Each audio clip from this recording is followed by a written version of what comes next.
What the fuck do you mean what am I talking about? Fuck you! Idiot, fuck you! Minor league motherfuckers, what you are. I'll tell you guys something right fucking now. It's not easy to be a fucking champion, all right? It's the hardest fucking thing there is to do. Are you guys that fucking good? You're not. I'll tell you that right the fuck now. Fucking wise up.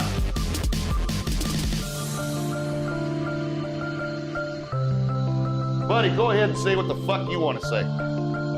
Welcome back to 86, the Wally Backman Show. I'm Bruce Jacobs, and as we build up to the crescendo, which is the 86 World Championship, we started in 1980, and who better to bring on a guy who covered all angles of baseball, executive, scout, player. If there was a position, he covered it.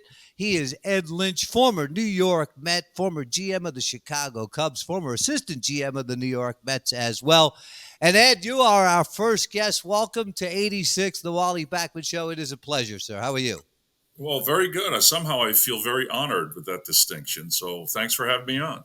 It is a pleasure. Listen, we're doing a build up to 86, and Wally and I talked, and we both agreed that a lot of the seeds were laid in 1980. Mookie Wilson, Wally Backman, and a few others, and that's where it started to germinate. When you got traded from Texas and you were going to the Mets, did you say to yourself, God, this franchise is awful, man. I'm never going anywhere. No, I didn't. Well, the thing that's odd about being a player is when I'd rather get traded to the New York Mets in that era than the Philadelphia Phillies, because I knew I was going to have a chance to show what I could do if I went to a bad club. And the Mets were a bad club. And so, as a player, I was thrilled. It was my hometown. I had a lot of relatives that still live there. Went to Shea Stadium, grew up in the stands in Shea Stadium. So to me, it was like heaven sent. I couldn't have been more thrilled. Nice. Hey, Eddie, I got a question for you real quick. I'm shooting forward from 80. I think in 80, it was you went up a couple of days before me, and then Mookie and Hubie and myself, we came up together in 1980. We met. I know that I met the team in Dodger Stadium, but what was that experience like when you first got called to the big leagues? Well, it was interesting. I got called when we got called to the big leagues. Joe McDonald was still the general manager, I believe, and he tried to pull a fast one on myself and Hubie Brooks when we got called to the big leagues. He made us sign a letter saying that we would waive certain rights that we had under the basic agreement. That if we went back down, we would have gotten a bigger salary. It's kind of technical stuff. And they asked me, and I didn't have an agent, and I said, "Hey, where do I sign?" And so I signed, and I came up under those circumstances. But, that AAA team, Wally, we had in 1980, we had you, we had Mookie, we had Hubie, myself, Mike Scott. There was a lot of talent on that team, and we finished 6th, I think. We just had just a terrible manager, Frank Verdi. He was brutal. Eddie, he hit and me he didn't third help in the us lineup. much, but hit me third in the lineup. Well, you might have been our best hitter, so that's where you put the best hitter. We had right? good players. It was a core that was coming to the big leagues for sure. We started off in 83, I think 84. We really showed that we might be somebody, but they, Frank Cashin built that team through the organization, I think, which was a great thing, and that was a start of success. Yeah, absolutely. There's really 3 ways to build a club. You do it through trades, you do it through player development, or you do it with free agents. And he didn't really have much luck in the free agent part of it. George Foster was not really didn't really live up to the hype. But, in the draft, he drafted guys like you. He drafted, you were a little before him. But, Dwight Gooden and Darryl Strawberry and all these quality players. Then in trades, we got Ron Darling and Walt Terrell. Then we got Howard Johnson for Walt Terrell. Then we got Keith Hernandez for Rick Ownby and Neil Allen. And, all of a sudden, like in 83, I think we lost 90 games. And then in 84, all of a sudden, we're like really good. I mean, we surprised a lot of people, and we were so young too. So that was the thing. But I'll go back to when I got called to the big leagues. I never had a relief appearance in the minor leagues, so I get called to the big leagues. I fly from Norfolk to San Francisco in coach because I hadn't signed my contract yet. So I go out that night, the next day, and I have my first relief appearance as a professional. I give up 4 runs, and I don't pitch for 13 days. I sit in that bullpen for 13 days. So after about 10 days, I went into Joe Torre's office. I said, Joe, am I ever going to pitch again? He goes, you're pitching Saturday against the Cubs. And I started, and I won September 13th. So that's how bad that team was. I mean, it was really bad. But you know what? We got a chance to play, Wally, right? And Wally came up, and of course, he's 20 years old, and he hits 320. I mean, how many guys do that? But it was an opportunity for us to play, and that's all we were asking for. You know, I saw on that roster, there was some other good talent. I mean, Steve Henderson, even though he got traded for a legend, he was a good baseball player. He could really rake, solid power. There was talent. Is that in 80, both of you guys, did you see, or were you just so young and happy to be in the big leagues? But when you looked around, did you start to see, the talent is, there's starting to be some real talent here. This is not, fly by night. This thing could start to germinate and start to get bigger and better. Both of you guys could address that for me. Well, I mean, for me, it was a daily struggle of survival, But I mean, I remember we played the Phillies. It seemed like we played the Phillies 10 times in September that year, and they were the eventual world champions. So, I mean, I'm looking at our roster, and I'm looking over there at Mike Schmidt, and I'm looking at Greg Luzinski and Maddox and Pete Rose and, all these Steve Carlton, Tug McGraw. And so I knew we had a ways to go after watching those guys play. What about you, Wally? No, it was an interesting time. I felt that we weren't very good that year in 80, but the core of the players, we had good players. And Eddie's totally right about Frank Verde, our manager. God rest his soul. But, it just was a little bit different type of manager. But as we went on, and I think you go past 83, I think we got together as a group. In 84, everything started to roll. I mean, I'll just make it short and quick. But if you go from 84 through the 88 season, if it was in today's schedule, we'd have been in the playoffs every year, and we would have had a chance to win all those years because we were a good team. Yeah, and I'll tell you what, if they had the wild card back then, Wally, if they had the wild card in 84, we're going in to play a short series, and we're running Dwight Gooden and Ron Darling and Sid Fernandez out there in a 3-game series. They don't have a chance. I mean, we could have won the World Series every year in 84, 85, 86. 87, you would have made the playoffs. 88, you did make the playoffs.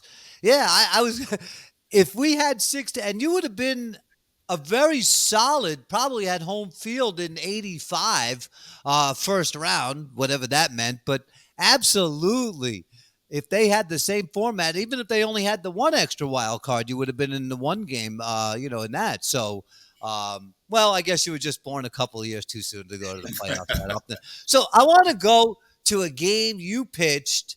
I think it was 1984, Chicago Cub, doubleheader, August 7th. Yeah.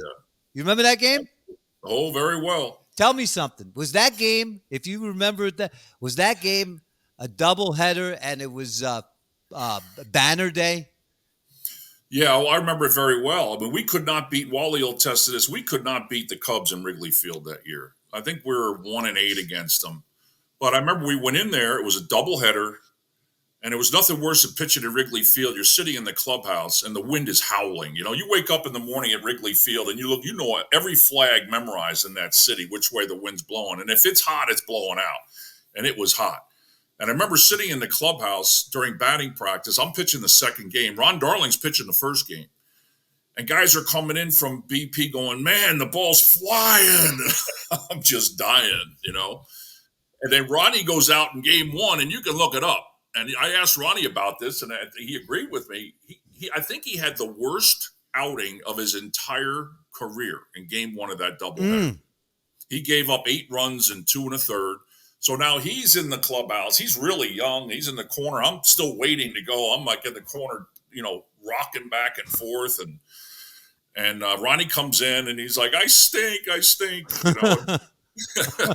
I went out in the second game and I got him out in the first, got him out in the second. Ground ball double, broken bat, home run. Ron Say hits a double. I said, that's enough of this. So Junior Ortiz is catching, and Keith Moreland's the hitter, and I went out playing with those guys later on, and Moreland was in the on deck circle, and he turned to Jody Davis, and he said he hit the donut off his bat. He said he's going to hit me, and I'm going to go out and get him. And I never threw up here at anybody. I just don't think that's right. But I hit him right in the ass. I just threw a ball right behind him, ass high, hit him in the ass, and he comes running out. And Wally, you were probably at second base. And, I'm going to stick and move and win by points. And he comes in low. He played football at Texas, hits me in the legs. We go down. There's like 10 tons of beef on top of us. And I'm at the bottom. It's like when you're a kid, you're like, get off. I couldn't breathe. And they got us all off. And the most amazing thing about that was when everything was settled, it looked like a yard sale. There were gloves and hats and shoes everywhere. And then I get it back on the mound, and I'm facing the next hitter, and Keith Moreland's at first base. Neither one of us got thrown out. Didn't get fined, nothing. Wow. And so I got a lot of death threats that night at the hotel. But again, we could not beat those guys. We were so young, Walter, and they were such a veteran club that we just had no chance. They were, I'm going to go back, Eddie, into our younger part of our career, because, pitchers and players, the pitchers go out on the field, whatever, a half hour early, do their stretching, do their long toss, do their throwing program, whatever it might be. And I remember in 1983 when we were starting to become a better team, I used to see you hanging around Tom Seaver all the time. Tell me something about Tom Seaver that I might not know, even though we were teammates that year. Well, people ask me, was Tom a nice guy? I was like, no, not really. He was Tom Seaver. It's like hanging out with Julius Caesar, for Christ's sakes. He was a god to me. He give me shit every day. I don't know if I can curse on this, but he gave me shit every day, and because he knew I could take it and I'd laugh it off. He'd come in and say, hey, Ed, congratulations. I say, why, Tom? You're leading the league in incomplete games. Thanks. Appreciate that. And then, 2 weeks later, he comes in and he goes, hey, man, you have a lot of courage. I admire you. I say, really, Tom? Why? He goes, to go out there with that shit you're throwing, you got to be a brave man. Oh, man. But he did it. He never did it to the point where he was going to insult somebody. He did it, as camaraderie. So finally I said, Tom, if I had your stuff, I'd have better career numbers than you. And he just laughed his ass off. He thought that was great. But, we all think, Wally, you were there, you saw, we all thought he had a terrible year. You looked at it later. The win-loss wasn't good because we weren't very good, but I think he threw 230 innings with like a 3.6 or something like that. And I'll tell you what. You'd beg to have 5 starters that did that. Oh, my God. And can you imagine if we didn't lose him in that stupid-ass compensation draft they had back in the day where they put every team had to put players in a pool, and then the team that lost a free agent gets to pick out of that pool. So we're a last place team. When we put a guy in a pool, we lose a last place team because the first place team lost a player. It was silly, You know where the Mets got lucky. In '86, a lot of people. He was on the roster of the Boston Red Sox in the World Series, but he could not play.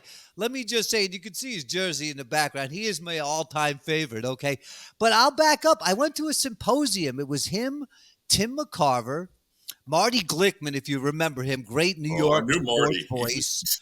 And they were giving a symposium at the New York Broadcasting Hall of Fame. And I went up to Tom for an autograph, and he said no.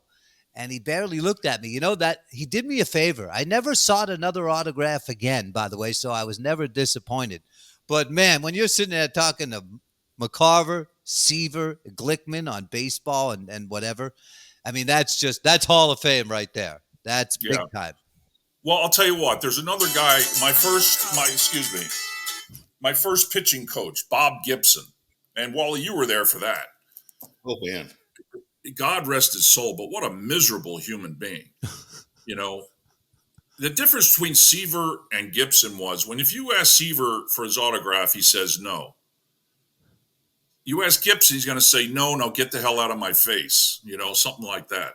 He was it wasn't an act. But Tom was a class act.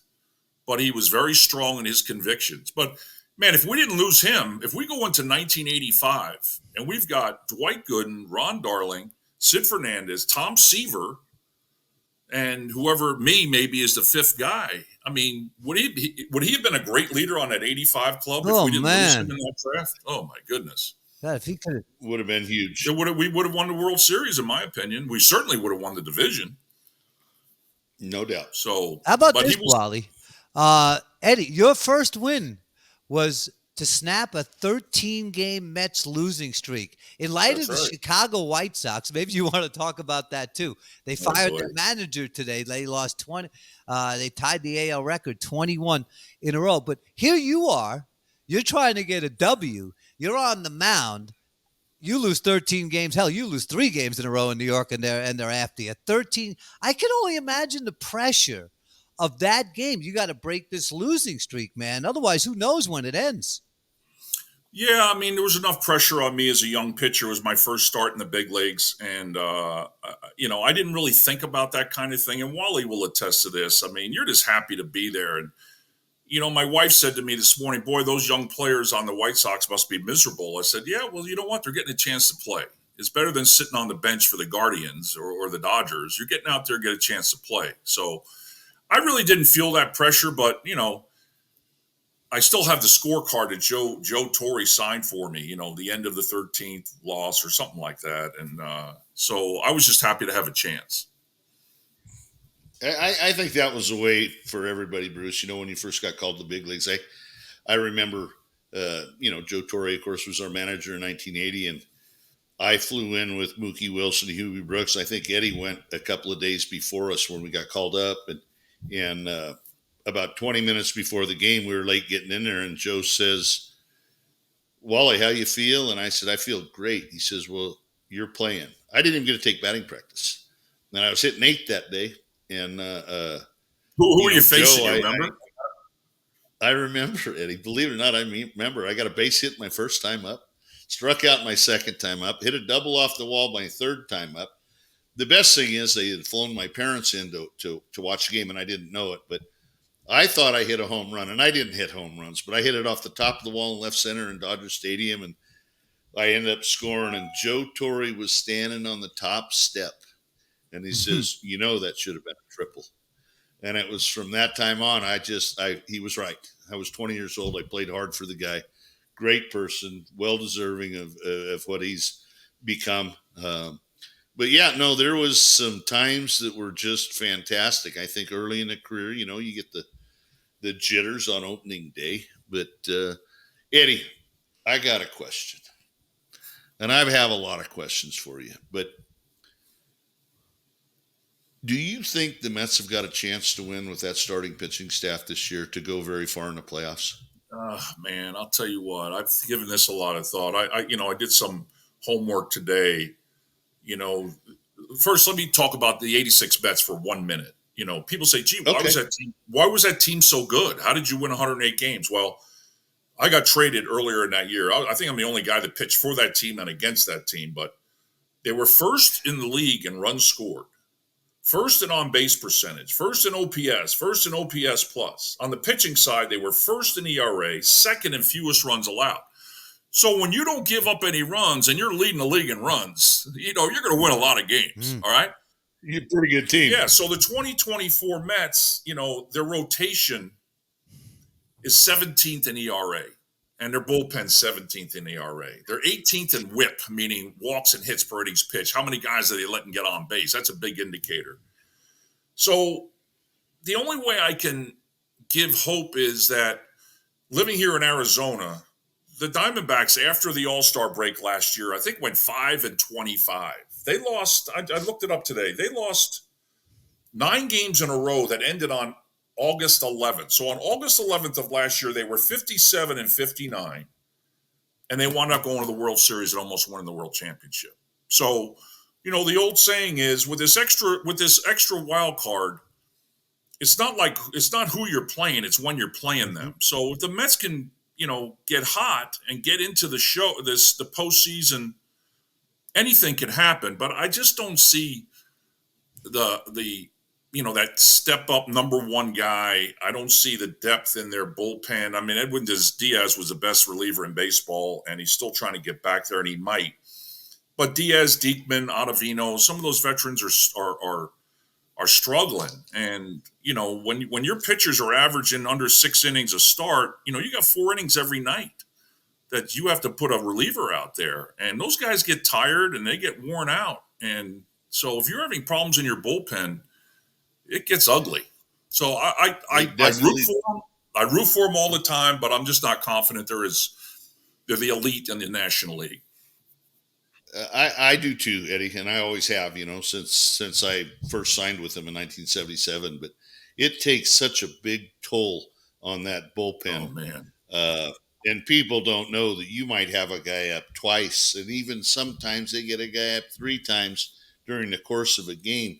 So all, those bullpen guys, they throw 60, 70 innings, but they've thrown that many innings down in the bullpen. That's right. So it's always tough. That's right. And I think there's a tendency in our game now, and I'm not disparaging anybody. I had my chance to run an organization 25 years ago. I ran it the way I wanted to run it. Things are different now. So analytics is a big part of it.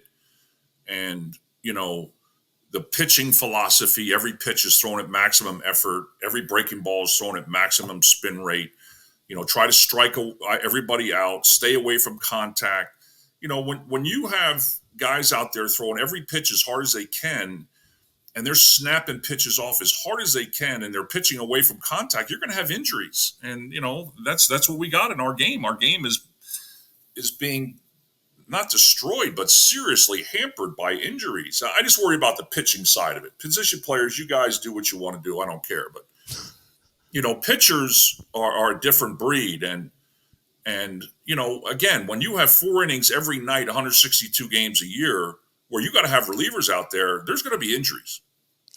I just want to ask you about 2 other moments in your career, Ed. We're talking to Ed Lynch, former New York Met assistant manager, former general manager of the Cubs. In '86, when you went down early with the injury, did you think at the time, man, this might be my best chance to win a world championship? I mean, all signs after going, 85 in the end with the Cardinals, going into 86, I think the Mets were a heavy favorite. They wound up winning the division by a ton of games. I don't know that they surprised anybody. But when that happened, what did you feel at that time? Well, I mean, I hurt my knee pretty bad in spring training. I tried to pitch through it. I pitched 1 outing in Philadelphia, like 2 1/3. I woke up the next day. My knee was like the size of a basketball. And I had surgery, rehabbed it with the team, then went down on a 2-week, or back in those days, I think it might have been a 2 or 3 week rehab to Tidewater. And I'm going down there. And, the Mets started off like 4-5 that year or something. And then they won like 28 out of 31 or some ridiculous number. I mean, the race was over. And Wally was there. The race was over by June, basically. So I knew this team was going to the postseason. But I'm looking at the roster. I'm down in AAA, and I'm looking at the roster. And I had just won an arbitration case the winter before. So Frank Casher was not real fond of me at that time. So I'm looking at the roster. The last pitcher on the team was Rick Aguilera. And we all knew how good he was going to be. And he's making like $38,000, and I'm making $530,000. So, I mean, I'm smart enough to know that when my time is up on that rehab assignment, I'm not going back to New York. I didn't think I'd be released because I had a pretty good year in '85. But I remember on the day before my rehab was up, I actually got a call from my father-in-law, and he said, "Hey, have you seen the New York Times today?" I said, "No." So I went downstairs in the hotel, got a paper. It said, "Lynch trade expected today." As soon as I read that, the phone rang. It was like a movie, And it was Al Harrison. And Al Harrison said, "Ed, we made a trade with the Cubs." And I just said, "Oh, thanks, Al." Whack, And like 2 minutes later, I get a call from Dallas Green, the late great Dallas Green, and he couldn't have been better. And I went over there, and I was in shock, really, because I went from worst to first. And my first game in Chicago, Gene Michael's the manager, and I walk in. It's like the 5th inning, and like the 7th inning, he goes, "Can you pitch today?" I said, "Sure." He goes, "Okay, if it's tied after 9, we go extra innings. You're the pitcher in the 10th." So I go down there with us hitting in the bottom of the 9th. It's a tie game. We don't score. And I'm walking on the field, and the umpire's waving his arms. And I go, "What's up?" He goes, "Oh, game's called because of darkness." And to me, it was like a movie. There was no lights, and I thought it was still fine, but they were worried about the bottom of the inning. Nobody could see, so they just called the game. And I'm standing out there, everybody's running off the field, and it was a culture shock. But I got treated great over there. We're really good people. I'm still very good friends with a lot of them. And when I interviewed with Andy McPhail for the GM job, he said one of the things I'm looking for is somebody with an attachment to the Chicago Cubs. So if I had never been traded over there, maybe I don't get that job. So that's the way I look at it. Last one. I want to ask you, when you got to be assistant GM of the Mets, and then the season closed down in '94. That was a strike year. What was it like to be in a front office of a baseball team when the thing was shutting down? That's my last question. Yeah, it was strange. I remember we were in Philadelphia when the strike hit, and we had a charter plane going from Philadelphia back to New York. Why it wasn't a bus, I don't know. But they wouldn't let the players on the plane. So I was the assistant GM. John Barr, who was a scouting director, him and I were the only 2 passengers on this charter jet going from Philadelphia to New York. Well, that's creepy.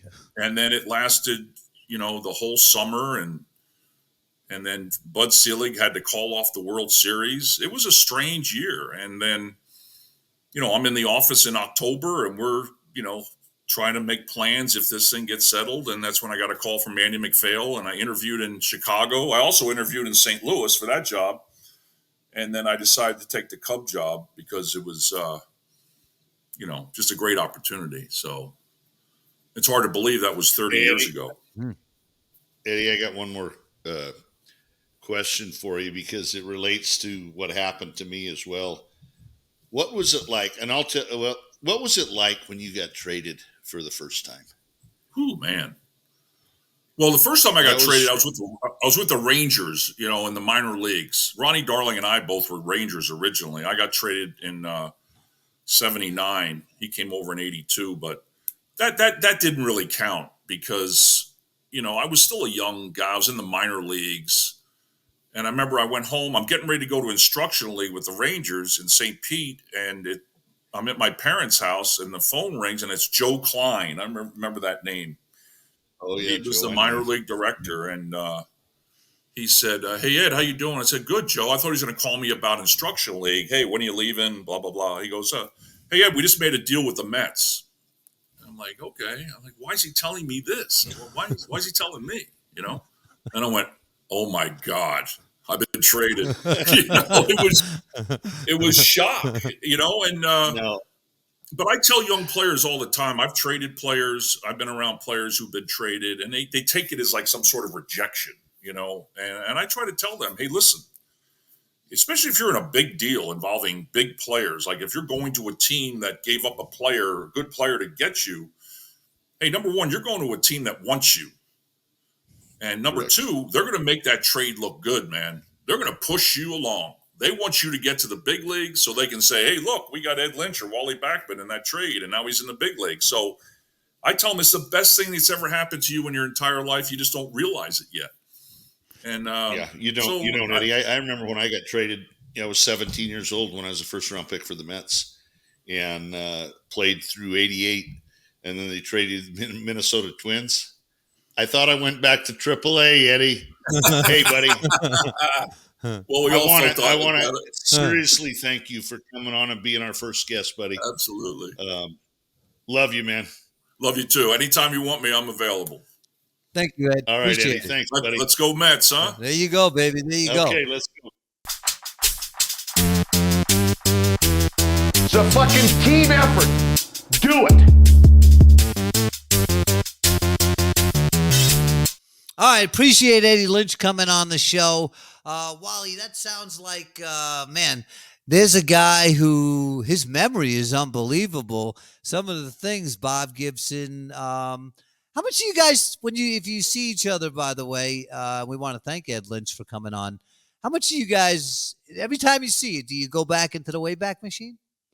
We do. We reminisce a lot. Eddie and I go way back, all the way from the minor leagues to the big leagues to, Eddie got traded for the first time. We talked about that a little bit, but Eddie's a great guy, very knowledgeable person about the game of baseball and all aspects of the game. And trust me, Bruce, I really appreciate Eddie Lynch being our first guest this year. Yeah. By the way, 10-8 he was in 85, which was his best season. And then going into 86, as he mentioned, his knee crumbled, and that was the end of it, man.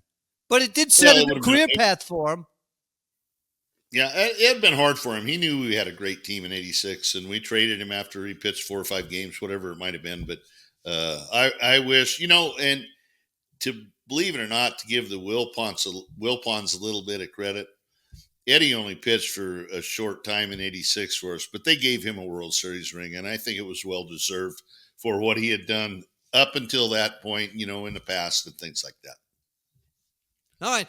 Wally, speaking of the past, your old friend, beat reporter, I think he's been around many of media outlets in New York, Anthony DiComo, put together what he called the definitive list. And it's the top 5 second basemen in New York Mets history, okay? I want to go through this with you, and then I'm going to give you where I think, and I want you folks to know I feel no added pressure since Wally's my partner here. I don't feel any added pressure, but I'm going to tell you where I think Wally stands in Met history as far as second baseman. I'm going to start at number 5. Wally, see if you want to react to any of these. Number 5 was Felix Millan, who the Mets picked up from Atlanta. The only thing I'll say about Felix, I don't know how he ever hit the ball, Wally. He had the weirdest batting stance. It was like he was a left-handed hitter, so his right arm was like over. I used to wonder, how does he see the ball? He was, you know what? I can start right now. I don't have any bad feelings about Felix Millan. Is a great guy. I do fantasy camp with Felix Millan, and I love Felix to death. He's funny. Felix getting a little bit older, but we all are, but what a great guy. Yeah, Felix was a good player. He was a good baseball player. Good, solid baseball player. Number 4, Wally. DiComo listed Jeff Kent. For me, only 4 years as a Met. A lot of contentious. I did not have him in my top 5. Now, he turned out to be a heck of a baseball player his years in San Francisco. But I do not have him in my top 5. DiComo did. He had him at number 4. Thoughts?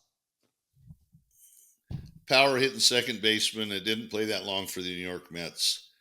What did they accomplish in his 4 years? Not a whole lot. Yep. Number 3.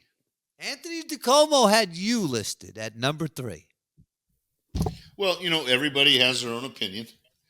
I'm curious to hear later who's 2 and 1 because I know let me go right to it. And I'll give you what I think of that. Number 2, he's got Daniel Murphy.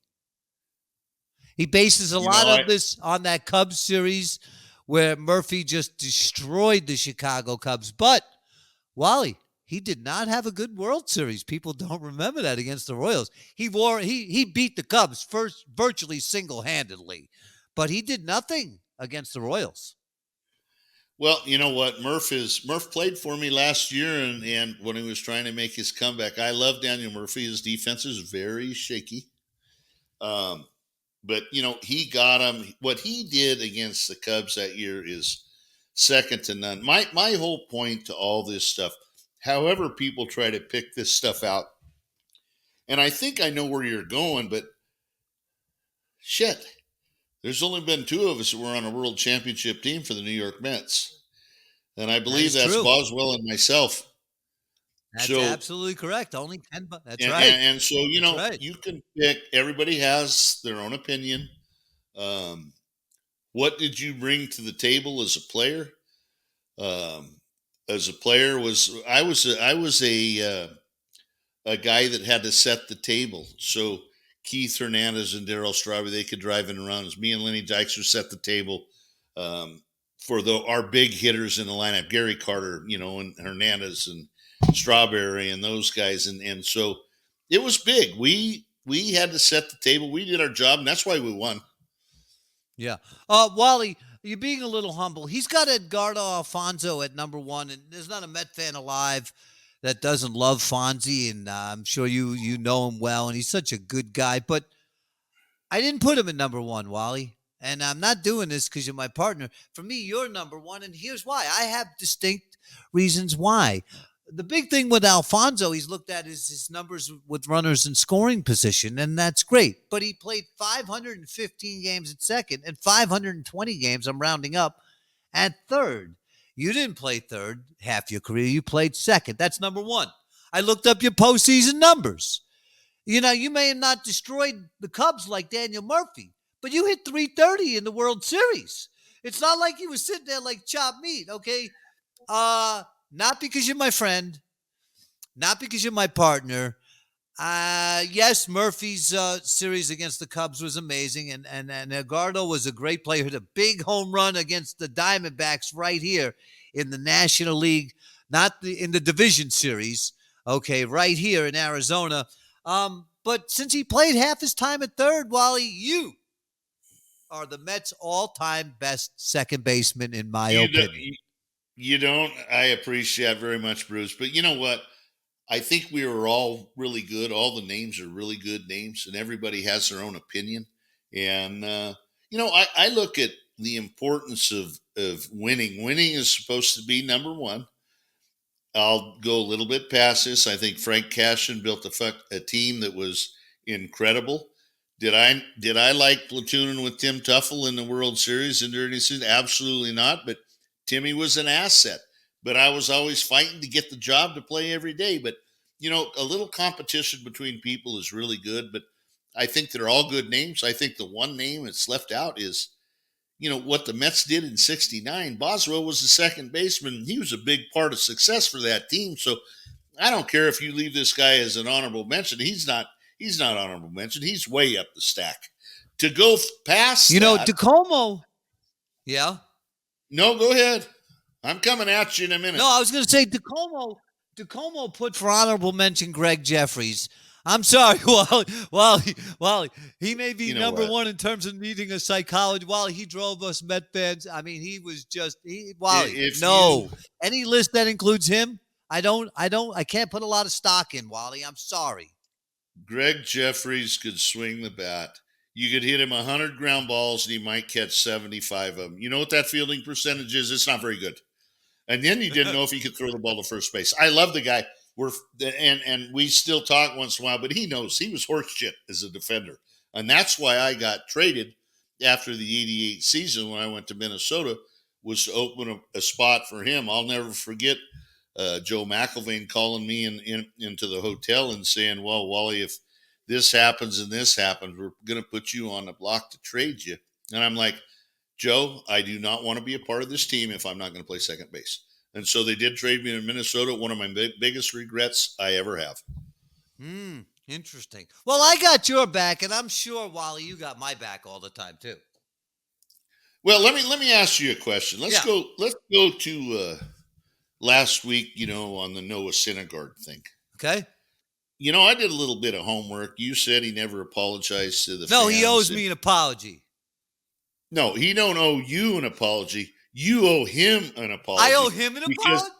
Yes, I seen my homework, and I hope we can bring this up on video, where he actually said to the New York Mets fans that he appreciated his 6 years with the New York Mets. No, you don't have the video for that, do you? Yeah, no, we got the video. All right, I want to see it. Let me see it. Dear Mets fans, this is one of the hardest things I've ever had to do. New York has been my home for the last 6 years, and through both the good times and bad, my love for you all in this place never wavered. This rehab and free agency process was both eye-opening and humbling. I was both flattered by all the outside interest, yet couldn't process what it would mean or how hard it would be to leave New York City. But after countless days of thought, I feel signing with the Angels is the best fit for me at this point in my career. I sincerely want to thank the fans for their unbelievable support. I wish we could have given you all even more to cheer about. Playing in New York has been the best experience of my life. As a kid from a small town in Texas, this place changed me forever. I'll never forget it, and I thank you all for it. I also want to thank the Mets organization for trading for me and blessing me with this opportunity. Thank you to my teammates, coaches, support staff, and all others I probably forgot to mention here. New York was my home for a long time, and I'll always appreciate how this Texan was welcomed there. I'll always be pulling for the Mets until I'm playing against you. Syndergaard works a 1-2-3 inning in his first outing in the big leagues in nearly 2 years. So, Bruce, my point to this is I believe I am going to get Noah Syndergaard on a show for us. I thought you had my back.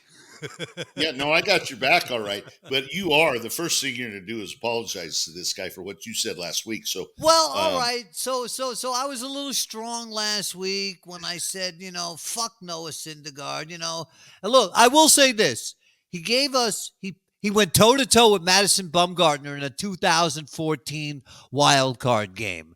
Okay, and nobody beat Madison Bumgarner in the playoffs back then. I think they lost 1-0. So I'll give him his credit.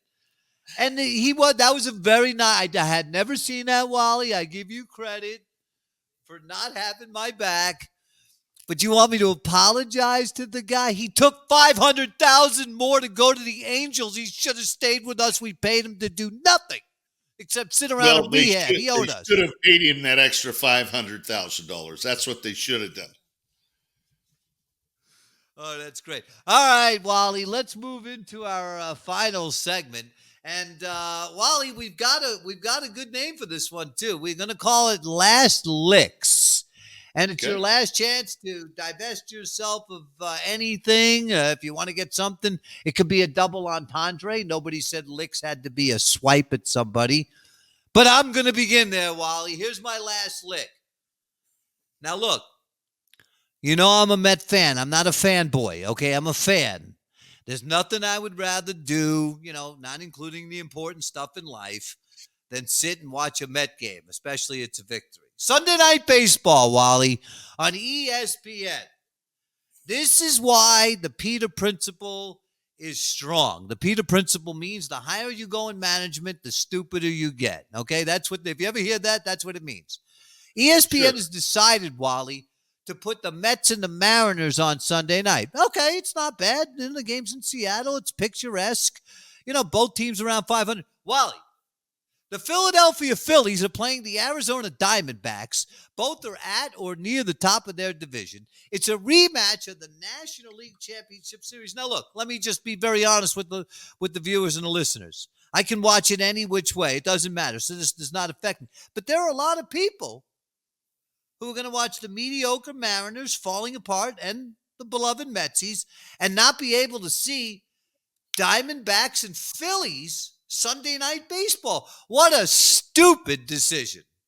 Well, you know what? I don't know who makes the decisions, but yeah, I think I would rather watch the Diamondbacks and the Phillies because, hey, in New York, you can watch all the games. So, you can watch them against the Seattle Mariners, but for a big time game on ESPN, you're not going to have the Phillies on that given day, and you're going to have the Mets and the Mariners. Bryce Harper? Yeah, look, man. Who makes the decisions? I have no idea who makes the decisions, but I think it's a bad decision. All right, so you're in line with me. Okay. Here's the last thing, Wally. It's preseason football time. Yeah, boy. The New York Giants, the G-Men, opening against the Detroit Lions. You would love Dan Campbell, head coach of the Lions. Well, he's your kind of guy. At his introductory press conference, he talked about getting knocked down. He didn't just talk about getting up, but biting kneecaps, literally biting kneecaps on the way back. Wally, I'm going to give you my first feelers prediction. The Giants, thought to be going nowhere, are going to beat the Detroit Lions opening the preseason. Maybe you're right, maybe you're wrong, but let me tell you about preseason. I played this game a long time. As a baseball player, you are so ready to play baseball in the first 3 weeks of spring training. And as a position player, and spring training is all about pitching. But in football, these guys, and in baseball, in all sports today, they are training from the day that the season ends. We used to never do that. And when we didn't do that, we needed 3 weeks to get ready. So these players probably hate some of these preseason games because, you know what, let me get my 8 minutes in or whatever it is and get my legs under me, feel good about myself, and get out of the game. And after you get into, I don't know, you can watch this game in the first 3 or 4 minutes when they're playing everybody that is supposed to be their starters. It's going to show you the whole game. So you don't have to watch the whole game. Yeah, right. See in the end that they've got to, people have to make the team. So, you know, I'm not big into spring training. I'm not big into preseason for any sport. It's a matter of just getting in shape.